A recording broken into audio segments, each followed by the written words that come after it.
안녕하세요, 구독자 여러분. 저는 2년 전에 이혼한 직장인입니다. 전 남편과의 사이에 아이는 없었어요. 저는 원래 결혼 생각이 없다가 늦게 남자에게 빠져 결혼을 했어요. 늦게 배운 도둑질 무섭다더니 홍기 놓쳐 혼자 편하게 살려고 했다가 결혼이라는 제도에 발 한 번 잘못 들여 호되게 인생 공부를 경험했네요. 요즘 들어 돌이켜보면 저도 참 만만치 않은 일을 겪었다 싶어요. 폭풍 같은 순간 한가운데 있을 때에는 내가 무슨 일을 당하고 있는지 객관적으로 인식이 잘 안 되는 법인데 시간이 조금 지나고 보니까 남편 놈의 배신과 이혼이라는 그 시간을 어찌 견뎠을까 싶습니다. 말씀드렸듯 저는 34이라는 적지 않은 나이에 결혼했어요. 남편은 저보다도 3살이 많았으니 홍기가 지났다면 지난 나이였죠. 하지만 나이답지 않게 날씬하고 훤칠한 외모에 자영업을 해서 그런지 달변가인데다 워낙 여자에게 능수능란한 사람이었습니다. 저에게 워낙 적극적으로 대시했고 연애를 안 해본 저도 아니건만 뒤늦게 정신없이 그 사람과 연애하면서 홀린 듯 결혼까지 하게 되었습니다. 내가 그 사람과 결혼까지 하게 될 줄은 몰랐다고 하니 전 남편이 저에게 그러더라고요. 원래 결혼할 인연은 따로 있는 법이야. 너나 나나 나이가 있는데 연애도 해보고 만날 사람 다 만났지만 결혼까지는 못한 거 보면 인연이 아닌 거지. 결혼말 나오고 술술 진행되는 거 보면 너랑은 결혼할 팔자였나 봐. 무슨 인연이니 운명이니 운운하며 둘이 결혼하는 거 필연이라고 엄청 사탕발림을 하며 저를 꼬셨죠. 저도 눈에 뭐가 단단히 씌었는지 그 당시에는 남편의 배경과 조건 같은 거 하나도 눈에 안 들어왔고 찐사랑 만나 결혼한다고 단단히 착각을 했더랬습니다. 아마 전 남편이 저를 꼬셔서 결혼한 것도 저희 집안 재산을 보고 적극적으로 달려든 거라 생각합니다. 제가 남편과 만난 것도 지인을 통해 저를 계속 만나고 싶다고 다리를 놔달라고 했다고 전해 들었어요. 남편은 건축 일을 하는 사람이었고 자기 사무실을 운영하고 있었는데요. 제가 부모님 건물 올릴 때 설계를 맡긴 업체가 지인에게 소개받은 남편의 사무실이었습니다. 멀끔한 외모와 달변가인 남편과는 달리 저는 말수가 적은 편에 워낙 혼자 있는 걸 좋아하는 성격이라 처음에 남편이 적극적으로 다가올 때 이 사람 뭐지? 하는 생각을 많이 했습니다. 부모님 건물 올리면서 저와 소통을 많이 하다 보니 아마 제가 돈 좀 있는 집 딸이라는 건 대충 짐작하고 있었겠죠. 저도 적극적으로 다가오는 그 사람이 싫지 않아서 단단히 철벽은 치지 않았습니다. 그래서 만나자는 말에 응했고 결혼 전제로 만나고 결혼까지 하게 되었네요. 만나고 결혼까지 가는 과정 중에 보통 연인들처럼 싸우기도 하고 또 좋은 날도 있었습니다. 결혼 준비하면서 여자들은 몇 번이고 과연 이 결혼이 맞나 고민을 한다죠? 저 역시 다를 바 없었습니다. 처음 시댁에 인사 갔을 때 시댁 사는 거 보고 남편이 적당히 허세를 떨었다는 거 알고 실망하기도 했어요. 자잘한 문제로 싸우기도 많이 했고요. 하지만 이미 부모님이 딸 결혼을 당연하게 받아들이고 계셨던 데다 아빠가 그 당시 투병 중이셨기 때문에 아빠 살아계실 때 손주라도 빨리 안겨드리자는 생각에 차마 결혼을 물을 수는 없었습니다. 딱히 결혼을 깰 만한 큰 사연은 없었어요. 다른 사람들이 결혼 전에 느끼는 심란함이 있었죠. 그래서 서둘러 결혼한 이유도 있습니다. 우리 시댁은 지방이에요. 시부모님 두 분은 전형적인 옛날 분이시고 나이 든 아들 빨리 치우고 싶어 하셨지만 그렇다고 큰 도움은 못 주는 그런 분들이셨습니다. 우리 둘은 나이가 있었기 때문에 부모님 도움 받겠다는 생각은 애초에 안 하고 있었고 그렇게 서로 의논을 마친 상태였어요. 사실 우리 가진 형편 맞춰 결혼하자는 말은 제가 먼저 했습니다. 남편이 결혼 준비할 때 은근히 우리 집에서 뭐 해줄 수 있냐고 물어보길래 제가 그랬어요. 나는 우리 부모님한테 이 나이 먹어서 결혼할 때 손 벌리기 싫어. 물론 나 결혼한다고 하면 편하게 살라고 이래저래 도와주시려고 하시겠지. 근데 당연한 듯이 집이고 돈이고 바라면 되겠어? 자기도 부모님한테 그건 안 바란다며. 자기도 나중에 돈 벌면 부모님 번듯한 집에서 살게 해주는 게 소원이라며. 그럼 부모님 돈을 결혼 핑계로 갖다 쓰면 안 되지. 그래도 굳이 부모님이 도와주신다면 마다하지는 말자. 그래도 너희는 여유가 있는 편이잖아. 네가 첫 결혼인데 부모님이 설마 아무것도 안 해주시진 않을 거 아니야. 글쎄, 난 다 마다할 생각인데? 나도 결혼 준비라고 대단한 돈 모아놓지는 않았지만 그 돈으로도 충분히 결혼할 수 있는데 왜 굳이 부모님께 손을 벌려야 해. 부모님 재산이라고 마음대로 꺼내다 쓸 수 있다고 생각 안 해, 나는. 남편은 떨떠름한 표정을 짓더라고요. 뭘 바랐는지는 모르겠지만 뭔가 굉장히 실망한 얼굴이길래 설마 해서 다시 한마디 되물었습니다. 근데 자기는 왜 그리 실망한 표정이야? 자기도 나이 40에 부모님 덕 보고 결혼할 생각 안 했다며. 설마 우리 집에는 뭐라도 해줄까 봐 바란 거야? 바라기는. 너는 내가 그렇게 속물로 보여? 나도 대단한 거 바라지 않아. 하지만 너희 집은 우리보다 여유가 있으니까 당연히 집 정도는 해주신다고 생각했지.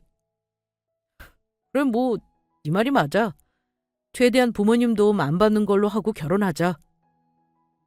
사귈 때는 그 사람이 적극적으로 다가왔는데 결혼은 우리 집안 쪽에서 조금 더 서두른 감이 없지 않아 있었습니다.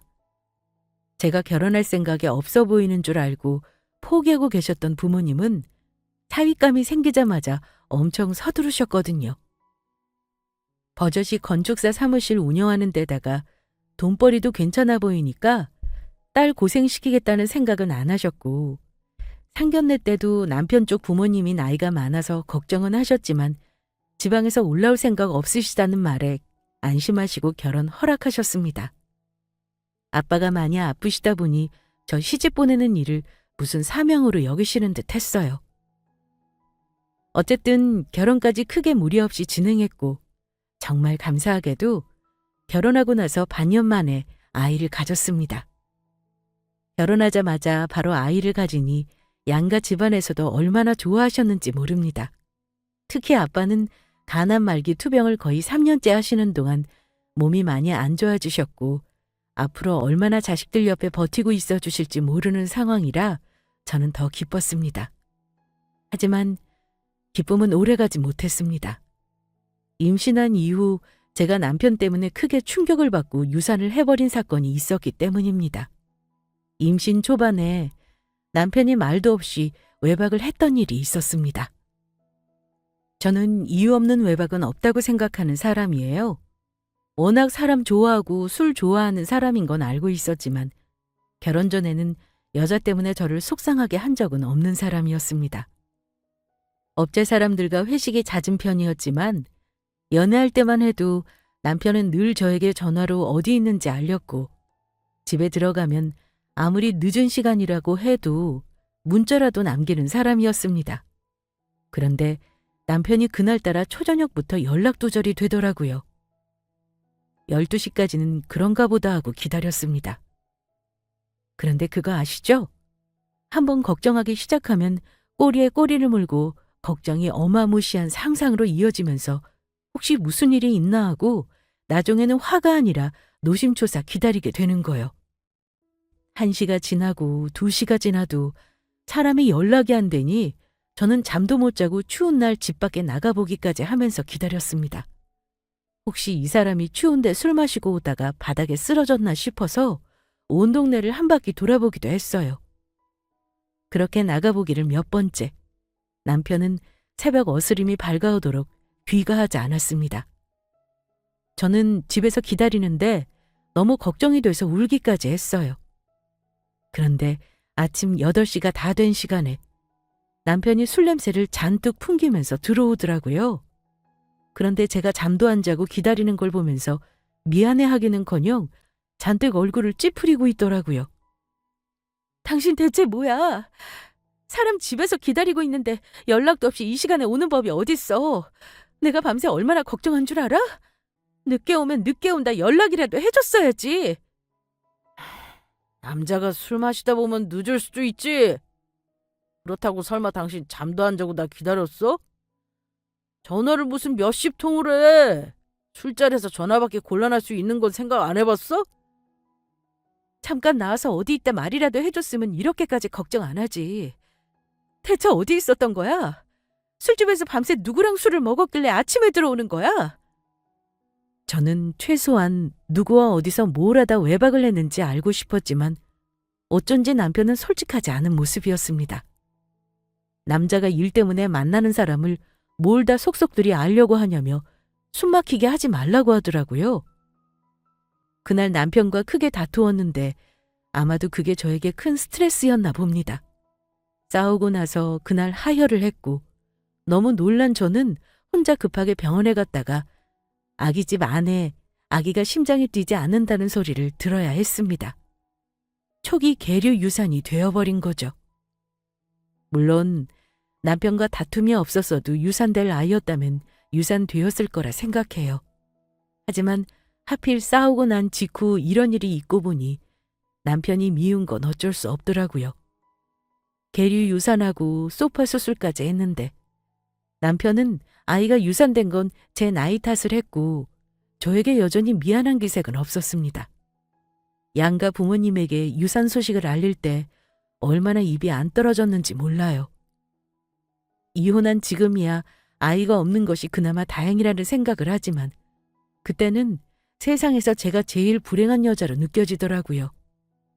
나이도 30 중반이라 또 바로 임신이 된다는 보장도 없었고 잘못된 아이에게 너무 미안해서 한동안 우울증까지 걸렸습니다. 남편과는 부부의 연이 아니라는 계시였을까요? 그때부터 남편과 조금씩 관계에 균열이 가기 시작했던 것 같습니다. 이런 이유로 우리 부부 사이는 결혼 초반부터 그리 좋지 못했어요. 게다가 꼭 그것만이 문제가 아니라 결혼하고 나서 남편이 결혼 전 저에게 말했던 것과 다른 여러 가지 가정 문제를 직면하면서 싸우는 일도 여러 번 있었습니다. 가장 많이 싸웠던 건 남편 금전 문제였습니다. 모든 걸 솔직하게 말하기로 했던 것과 달리 남편은 저에게 사업을 하면서 진 빚은 얘기하지 않았어요. 문제는 그 빚이 몇 천만 원대의 빚이 아니라 억대의 빚이 있었다는 겁니다. 원래 남편이 하는 일이 경기를 타는 일이긴 하지만 그래도 꽤나 돈을 버는 직종이라고 알고 있었는데 빚 좋은 개살구라는 걸 알고 나서 얼마나 배신감을 느꼈는지 몰라요. 저는 남편과는 전혀 다른 직종이었고 남편이 하는 일까지 시시콜콜 참견하고 싶은 생각은 없었습니다. 그런데 데리고 있는 직원에게 연락이 와서 월급이 밀렸다는 소리를 듣고 나서야 남편이 사무실 운영을 개판으로 하고 있었다는 걸 알았습니다. 사모님께 오죽하면 제가 연락을 드렸겠습니까? 저 지금 월급이 3달 밀렸어요. 제가 아무리 총각이라도요. 생활도 해야 하고 카드값도 내야 할 거 아닙니까? 사장님 정말 너무하신 거 아닙니까? 저 월급 어쩌실 거예요? 저 이번 주 내로 해결 안 되면 그냥 경찰이고 고용노동부고 신고해버릴 겁니다. 어머, 상현 씨. 정말 미안해요. 제가 그이한테 며칠 전부터 계속 얘기했는데 아직도 해결이 안 된 거예요? 일단 진정해요. 제가 오늘 당장 입금해 줄 테니까 신고는 하지 말아줘요. 부탁할게요. 제가 이번에는 정말 사모님 얼굴 봐서 참는 겁니다. 저 사장님이랑 거의 6년을 같이 일했어요. 에이, 그래도 처음 시작할 때 그 초심 생각하고 한 번은 넘어갈게요. 근데 저 언제까지 참을 수 있을지 모르겠습니다. 사람이 초심을 잃고 엉뚱한 욕심 부리면 화 입는 법이에요. 남편이 알던 후배에게 소개받아 일 잘하는 직원을 데려와 사업 초반부터 같이 일을 하던 직원이었는데 어쩐지 그날은 알 수 없는 소리를 하더라고요. 어쨌든 화난 직원이 혹여 일을 크게 벌일까 봐 저는 그 직원에게 연신 사과를 했고 직원 밀린 월급을 제가 가진 돈으로 해결해 줬습니다. 고용노동부에 신고한다는 걸 간신히 뜯어말리고 웃돈까지 얹어줘서 간신히 막았습니다. 대체 직원 월급까지 밀린다는 게 저로서는 이해가 가지 않았어요. 돈 문제 때문에 여러 번 싸웠지만 남편은 자기 계좌 내역도 저에게 속 시원히 공개한 적이 없는 사람이에요. 여러 번 돈 문제로 싸웠지만 남편이 그러더라고요. 내가 내 돈 문제로 당신한테 피해 주는 일은 없잖아. 내가 저지른 건 내가 알아서 할 테니까 간섭하지 마. 당신이 해결해 준 건 다 갚을 테니까 걱정 말고. 제가 버는 돈 외에 남편은 생활비를 거의 가져다 주는 일도 없었습니다. 이런저런 일로 다투는 일이 많아서 그런지 한 번 유산 후에는 아이가 들어서지 않았고 아이를 가지려는 노력도 부부가 같이 하지 않았습니다. 저는 아빠에게만큼은 손주를 빨리 안겨드리고 싶었는데 결국 그러지 못한 게 너무 죄송스러울 따름이에요. 그래도 저 결혼하고 나서 2년 후에 결혼한 동생이 속도 위반을 한 탓에 손주 하나는 품에 안아보셨으니 그나마 마음의 짐을 덜었네요. 저는 남편과의 결혼 생활이 행복하지 않았습니다. 하지만 한 번도 친정 부모님에게 남편과 그다지 사이가 안 좋다는 걸 얘기한 적은 없어요. 남편 놈이 웃긴 건요. 성격은 또 남 앞에서 허허실실 잘하고 어른들한테도 예쁨 받는 방법을 잘 압니다. 우리 부모님한테 가면 저랑 싸운 후라고 해도 티내지 않고 자기 할 도리는 하더군요. 결혼 3년 차에 들어갈 때 아빠는 더 이상 항암을 안 하기로 결정하시고 집에서 요양을 하셨습니다. 가족들과 시간을 보내고 싶다고 하셨는데 아빠가 급격하게 상태가 안 좋아졌다는 걸 알고 나서 저는 거의 이틀에 한 번꼴로 20분 거리 친장에 들락거렸습니다. 온 가족이 아빠의 죽음을 꽤나 오래전부터 준비는 해왔어요. 가족들이 당황하는 일이 없도록 아빠 자신도 재산 문제까지 정리를 해놓으셨고요. 엄마와 저 그리고 동생에게 지분대로 상속하겠다는 유언도 작성해 놓으셨습니다. 온 가족이 어쩔 수 없이 아빠에게 많은 정성을 쏟아야 했어요. 마지막일 수도 있는 순간이니까요. 그런데 유독 그 무렵 남편도 우리 아빠를 엄청 챙기더라고요. 그런데 한 번은 아빠를 걱정하는 듯 저에게 이런 걸 물어본 적이 있었습니다. 여보, 장인어른 아무래도 오래 못 버티실 것 같더라. 우리 하루에 한 번씩은 들여다봐야 하지 않을까? 걱정이다. 근데 말이야, 당신네 집에서 처제랑 다 알아서 하겠지만 당신네는 아들이 없으니까 내가 장남 노릇 해야 하는 거 알지? 혹시 장인어른 재산 문제 말이야. 당신 혼자 처리하지 말고 중요한 문제니까 나하고도 꼭 상의해줘. 굳이 당신하고 상의할 건 없지. 아빠가 이미 대부분은 정리해 놓으셨다고 들었어. 뭐? 벌써? 나는 당신네 집 재산이 얼마인지도 정확히 모르는데 당신은 나 모르게 벌써 당신 가족들끼리 나눴다는 거네? 내가 당신 부모한테 얼마나 잘했는지 알면서 당신은 나한테 상의 한마디 없었냐? 진짜 서운하네. 아빠 재산 자식들하고 엄마한테 나눠주는 건 아빠가 하고 싶은 대로 하실 일이지. 내가 당신하고 상의해서 뭘 할 수 있겠어? 당신 말 한 번 기분 나쁘게 한다. 내가 당신 부모님한테 얼마나 잘했는지 몰라? 당신이 사위한테도 조금 남겨달라고 한마디만 해봐라. 그럼 장인어른도 사위를 고려하지 않겠어? 이건 중요한 문제야. 당신이 어찌 하느냐에 우리한테 재산이 얼마큼 오느냐가 달려있는 문제라고. 법적으로 상속지분은 정해져 있어. 아빠는 법대로 하신다고 했고 우리한테 재산 더 달라고 말 못해. 당신이 그런 생각 가지고 있는 줄은 몰랐네? 정말 의외다. 설마 우리 부모님 재산 때문에 그동안 잘하는 모습 보인 건 아니길 바래. 그럼 당신한테 너무 실망스러울 것 같거든. 그러자 남편이 속내를 들킨 듯 뜨끔하는 모습을 보이더라고요. 아, 그거야 당연하지. 내가 설마하니 당신네 집 재산 노리고 그러겠냐? 그래도 현실적인 문제니까 나랑은 상의했으면 해서 그런 거지. 다른 뜻은 없어. 그래도 서운한 건 어쩔 수 없네. 그럼 장인어른 유언은 당신도 다 확인한 거야? 대충 당신한테 얼마 정도 오는지 당신도 알 거 아니야. 어찌됐든 당신이 평생 살면서 절대 만져볼 수 없는 돈이니까 그런 줄 알아. 나중에 알게 될 텐데 우리 아빠 돌아가시기 전부터 왜 재산 타령인데? 우리 아빠 돌아가시라고 제사 지내는 것 같아서 듣기 싫으니까 그만해. 순간 남편의 탐욕스러운 얼굴이 짜증이 난 저는 저도 모르게 확 언성을 높이고 남편에게 면박을 주고 말았습니다. 남편이 은근히 우리 아빠 유산에 욕심을 내는 것 같아서 저는 기분이 좋지 않았습니다.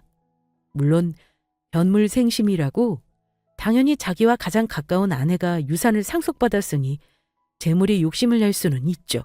하지만 저의 몫으로 아빠가 상속을 해주는 거에 뭘 저리 사위가 관심을 가지고 자기 몫을 운운하나요? 저한테 주면 본인도 덕 본다고 생각하면 될 것을 말입니다. 남편과 실랑이를 하고 나서 얼마 후 친정아빠는 임종을 맞고 가족들이 보는 앞에서 큰 고통 없이 돌아가셨습니다. 아무리 준비를 했다고는 하나 부모님의 죽음이라는 게 막상 닥치자 처음에는 현실감이 없었습니다. 엄마는 아빠 병수중을 오래 하시느라 많이 지쳐 계셨는지 오히려 아빠의 죽음을 담담하게 받아들이셨어요. 그런데 자식 입장에서는 어찌 부모님에게 잘 못해드렸던 것만 생각이 나는지요. 저와 동생이 참 많이 울었던 기억이 납니다. 아빠 장례 후 사후 정리는 준비한 대로 진행이 순조롭게 진행되었습니다. 상속 문제도 미리 정리해 놓은 대로 저와 제 동생은 아빠에게 각각 20억씩을 상속받았어요. 엄마는 배우자이니 그보다 훨씬 받게 되셨고요. 저와 동생은 아빠 재산 상속받으면서 약속한 게 하나 있었어요. 아빠가 생전에 열심히 산 흔적이자 증거이니 물려받은 재산을 잘 불려서 물려받은 재산은 3대가 못 간다는 말을 무색하게 만들자고요. 왜냐하면 재산이 있으면 꼭 떨어지는 떡곰을 받아먹으려는 똥파리가 주변에 끼기 마련이거든요. 어찌 알았는지 아빠 돌아가시고 나서 득달같이 돈 좀 나눠달라는 친인척들 떼어내느라 한동안 참 싫은 소리까지 들어가며 힘들었습니다. 엄마도 그러시더라고요. 돈 앞에서는 다 소용없다고요. 장례식장에서 그렇게 눈물 콧물 찍던 사람들도 돈 내놓으라고 하는 거 보면서 오만정 다 떨어졌다고 엄마는 친가 쪽 친척들하고도 거의 절연하다시피 하셨습니다. 남편도 문제였습니다. 친척들이야 그렇다 쳐도 갑자기 집안에 눈치 봐야 하는 사람이 없어졌다고 생각했는지 남편은 저와 우리 엄마 그리고 동생을 함부로 대했습니다. 그리고 제가 받은 상속 재산을 자기에게도 나눠달라며 자꾸 욕심을 내기 시작했습니다. 당신 나한테도 받은 재산 절반 증여해줘. 장인어른이 당신한테 준 돈은 당연히 나한테도 나눠줄 생각하시고 주신 거 아니겠어? 나도 당신네 집에서 아들 노릇한 게 벌써 몇 년이야. 부부는 어차피 공동 운명체고 당신 물려받은 재산 내가 다른 데 쓰겠다는 것도 아니야. 나 당신 남편이고 사위인데 정말 당신 나는 배제할 셈이야? 여보, 아직 상속 절차 다 끝나지도 않았어. 어머니 상속 재산은 부부라고 해도 당사자한테만 권리가 있는 거야. 아빠 돌아가신 지가 언제라고 벌써부터 재산 얘기로 나 맘 상하게 하는 건데? 그때만 해도 저는 남편이 재산 떼어달라는 말을 이런자에 거절했습니다. 돈이 뭔지 어쩜 하나같이 다 자기들에게도 우리 아빠 재산에 대한 권리가 있다고 우기는데 정말 어이가 없었습니다. 겨우 달라붙은 친척들 정리하고 나서 한숨 돌리나 싶었는데요. 아빠의 죽음과 이어지는 힘든 일들로 심신이 지쳐있는 저에게 더 충격적인 사실이 기다리고 있었습니다. 바로 우연히 알게 된 남편의 사생활 때문이었습니다. 하필 왜 아빠 돌아가시고 힘든 그 시기에 엄청난 사실을 알아야 했는지. 저 아빠 돌아가실 때 장례식장에도 남편 사무실에 월급을 해결해줬던 직원이 조문을 왔더라고요. 보의금까지 주는데 너무 미안해서 제가 나중에 따로 인사를 했습니다. 그런데 장례가 끝나고 얼마 후 저에게 그 직원이 퇴사를 한다고 연락이 온 거예요. 그런데 그 직원이 엄청난 사실을 털어놓은 겁니다. 본인도 망설이다가 하는 말이라면서 저에게 황당한 얘기를 하더군요. 사모님, 제가 사장님한테는 정말 유감이 많아요. 저희 있는 동안 부려먹고 월급 가지고 마음고생시키고 사모님도 다 아시죠? 그래도 나가는 마당에 고민을 많이 했어요. 사모님에게 아는 척을 하는 게 옳은 일인지 아닌지요. 그래도 이건 아니다 싶어서요. 마음의 준비 단단히 하고 들으세요, 사모님. 그래도 저한테 마음 써주신 거 보답은 하고 나가겠습니다. 저는 직원의 말을 듣고 바로 남편 문제라는 걸 직감했습니다. 상현 씨, 각오하고 들을 테니까 얘기해 보세요. 우리 남편 혹시 지금 딴짓하고 있어요? 사장님 진짜 내가 아무리 눈 없는 척 귀 없는 척을 해도 사모님 눈을 어찌 속이려고. 사모님, 사장님이 인간적으로 그러면 안 되는 거잖아요? 사모님은 모르셨겠지만 사장님이요. 꽤나 오래 만나는 여자가 있어요. 제가 아무리 모른 척 나가려고 해도 요즘에 사장님 보면 제가 양심에 찔려서 도저히 가만히 있을 수가 없겠더라고요. 그래서 저 곤욕치를 각오하고 말씀드리는 겁니다. 어떤 얘기가 나와도 침착하려고 했지만 어떤 여자가 남편 바람 피운다는 사실을 알고 이성적이겠어요? 얘기 들으면서도 몸이 부들거릴 정도로 울분이 치밀어 오르더라고요. 본 거 들은 거 저한테 전부 얘기해 주세요. 저는 그 사람이 돈 때문에 사고 친 줄 알았지 여자 문제일 줄은 꿈에도 몰랐네요.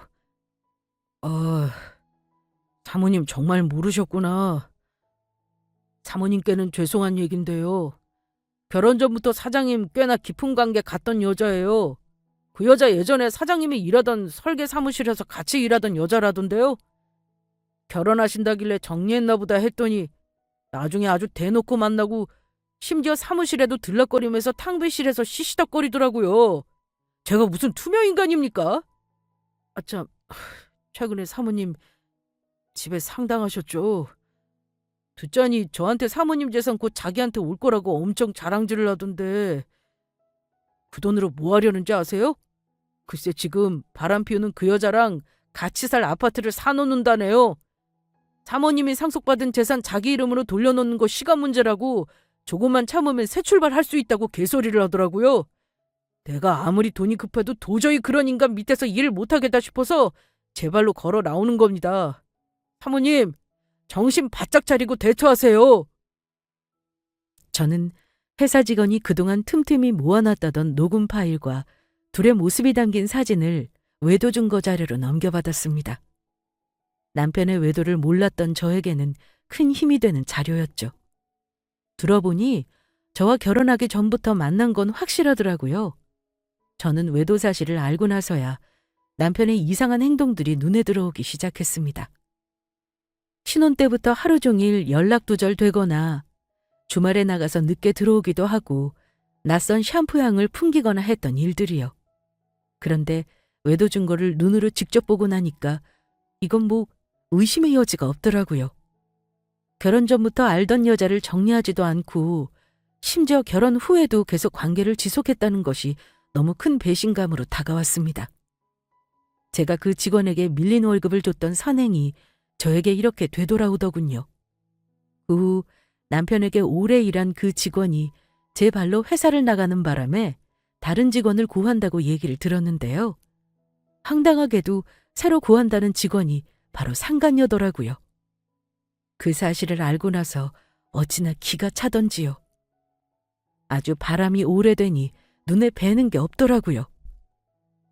남편은 허술하면서도 치밀한 인간이었어요. 아빠 돌아가시기 전부터 상속재산에 관심을 보였던 남편은 분명 저의 재산 욕심 때문에 이혼을 절대 먼저 요구하지 않을 사람이었습니다. 철저하게 감추고 있다가 저에게 단물을 다 빨고 나면 새 출발을 할지도 모르는 일이었죠. 직원 말을 듣자니 어떻게든 내 재산을 빼내려고 혈안이 되어 있던 남편이 이해가 가더군요. 저는 모든 사실을 알고 그날부터 이혼 준비에 돌입했습니다. 하지만 진실을 알고 모른 척 그 인간을 대면하기란 참 힘든 일이더라고요.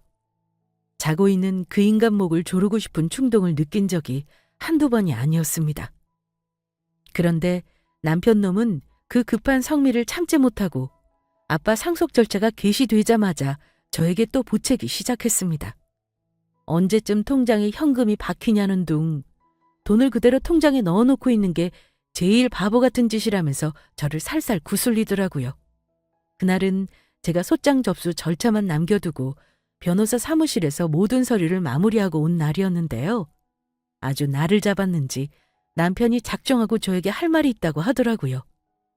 나도 여차하면 이혼하자는 말을 할 생각이었는데 이 인간이 역시나 저에게 또 돈 얘기를 꺼내더군요. 여보, 나 할 말이 있는데 당신 상속받은 20억 말이야. 정말 통장에만 넣어놓을 거 아니라면 나 절반 줘. 나도 당신이랑 가족이면 그 돈의 절반은 권리 있는 거지. 법이니 뭐니 난 몰라. 부부라는 게 뭐 법으로 딱 규정하는 그런 관계야? 나 오늘은 결론 내고 싶어. 그 돈 나 줄 수 있지? 대체 그 돈으로 뭘 하고 싶은 건데? 쓸데없는 짓 아니면 뭐 그 돈을 불리기라도 하게? 제가 모른 척 시치미를 떼고 여지를 주자 남편은 눈을 반짝이며 본인의 거짓 계획을 늘어놓았습니다. 당연하지. 나 당신이 돈 주면 그 돈으로 아파트 살까 해. 사실은 우리 부모님이 너무 걱정돼. 장인어른 돌아가신 거 보니까 나도 부모님 생각이 많이 나더라. 우리 부모님 번듯한 아파트에서 한 번은 살게 해드리고 싶어. 아파트 사서 부모님 살게 해드리고 대신 명의는 내 걸로 했다가 나중에 부모님 돌아가시면 우리 공동 명의로 돌리든지 하자. 우리 부모님이 번듯한 아들 명의 아파트라고 하면 얼마나 좋아하시겠어. 그래? 하긴 집 사놓으면 손해는 아니니까. 그럼 받은 곳은 있고? 그럼 당연히 있지. 거기가 말이야. 가격은 취등록세까지 하면 딱 당신이 받은 20억의 절반만 있으면 충분해. 혹시 여유되면 우리 부모님 좋은 가구랑 가전도 같이 세팅해 놓으면 좋겠다. 이 인간이 상간녀랑 살 집을 내 돈으로 사려는 것도 모자라 살림까지 장만하려는 모습이 아주 어이가 없더군요. 내가 돈을 내어주기 전에 어찌하나 한번 보자 싶었습니다. 그래 좋아. 다른 데 쓴다는 것도 아니고 당신 부모님 모시는 집 산다는데 나쁜 생각은 아니지. 그럼 당신이 입지 좋고 부모님 지내기 좋은 곳을 어디 한번 알아봐. 뭐 이참에 당신 말대로 살림살이 좋은 걸로 다 해드려도 좋겠네. 정말? 나 그럼 당신 말 믿고 내일부터 당장 알아본다? 그럼 내가 돈 달라고 할 때 확실히 계좌로 쏴줘야 한다? 일단 계약은 당신이 해. 그 정도 돈은 있지? 내가 잔금 치를 때 한 번에 줄게. 가구랑 가전도 먼저 카드로 계산하면 되겠다. 아직 상속 절차가 남아서 조금 시간이 걸린다더라. 알았어. 나만 믿어. 내가 전부 알아서 할게. 대신 돈은 확실히 줘야 해. 남편 놈은 제가 상속 재산을 주겠다는 말에 아주 신나서는 그날부터 아주 대놓고 집을 알아보고 마치 신혼집을 꾸미듯 가구며 가전이며 맨날 핸드폰으로 검색질을 해대기 시작했습니다. 한 달도 되지 않았는데 좋은 아파트 매물 나왔다며 계약을 했다 하더니 저에게 계약금 3천만 원 보낸 계약서를 보여주더라고요. 여보, 나 계약했어. 일단 있는 돈 없는 돈 다 끌어모아서 내 돈으로 계약금은 보냈다. 잔금은 5개월 후니까 그때 꼭 돈 줘야 해. 5개월? 그때는 돈 줄 수 있지. 어머니 아버님 살던 집은 어찌하기로 했어? 어쩌긴 집 비우면 일단 수리하고 세를 놓던지 그때 가서 결정하기로 했어. 나 이번에 가전이랑 가구도 전부 결정하려고 하는데 어때? 당신도 갈래? 당신이 알아서 해. 그럼 이번 주에 대충 부모님 이사 준비는 얼추 끝나겠구나. 그래. 며칠 후면 드디어 마무리할 수 있겠다. 저는 남편이 상간녀와 살 집을 신나게 알아보고 살림을 알아보는 남편과 완전히 끝낼 날을 그날로 잡았습니다. 제가 보니 집 계약금과 이것저것 살림살이를 마련한 비용이 못해도 5천만 원은 더 들었겠더라고요. 남편은 그 주에 정확히 2번을 외박하고 오더군요. 저는 주말에 접수한 이혼소장을 가지고 남편 놈을 기다렸습니다.